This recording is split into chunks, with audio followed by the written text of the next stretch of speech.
because we heard 10 minutes after the train derailed that it had derailed.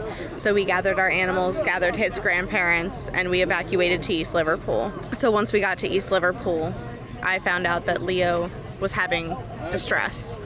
We ended up having to put him to sleep because we could no longer afford the bills on the 7th, February 7th. Lincoln J for Rebel News, and today I will be sharing with you one of the many sad stories to come out of East Palestine, Ohio over the past couple weeks.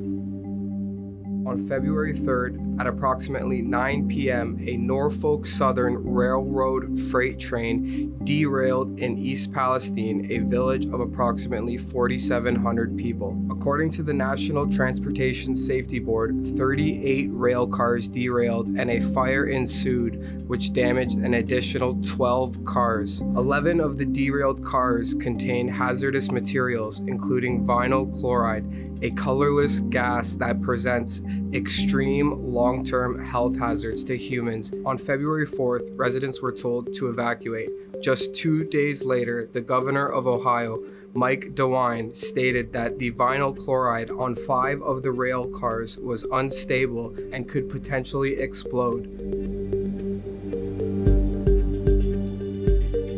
Reportedly, to avoid this explosion, Norfolk Southern Railroad executed a controlled release of the vinyl chloride, creating a toxic black cloud above East Palestine. On February 8th, residents were told it was safe to return home. It's now been over 2 weeks since the train derailed.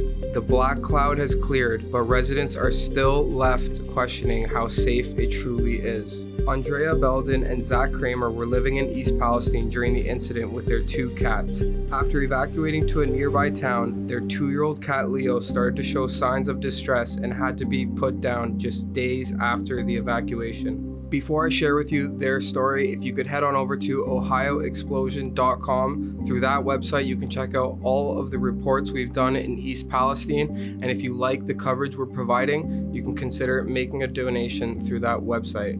Now, let's talk to Andrea and Zach.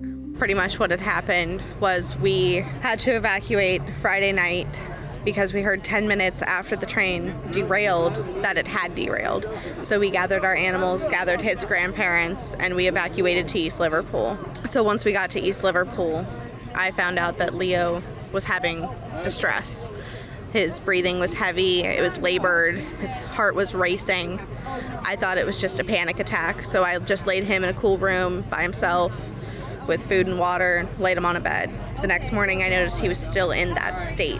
So obviously at that point, considering he's just under 2 years old, like he turns 2 next month, that's not normal for a cat his age.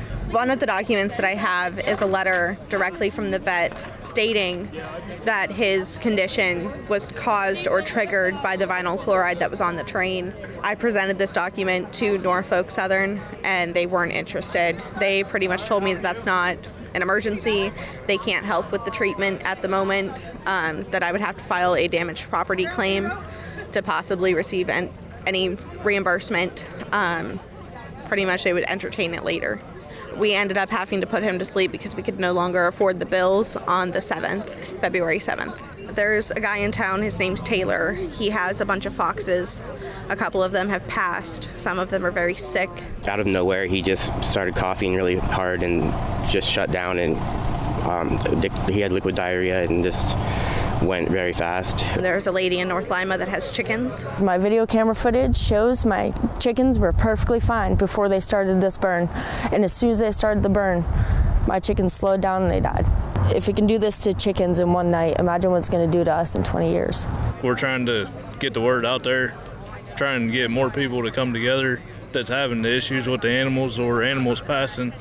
And the more people you have pretty much built together, the stronger you're going to be. Thanks so much for watching, guys. If you appreciate the coverage, visit our website, ohioexplosion.com. Through that website, you can donate to support our coverage. My producer, Efron, and I made the trip from Toronto to Ohio to bring you guys the other side of the story. So if you appreciate it, consider supporting us, guys. Thanks.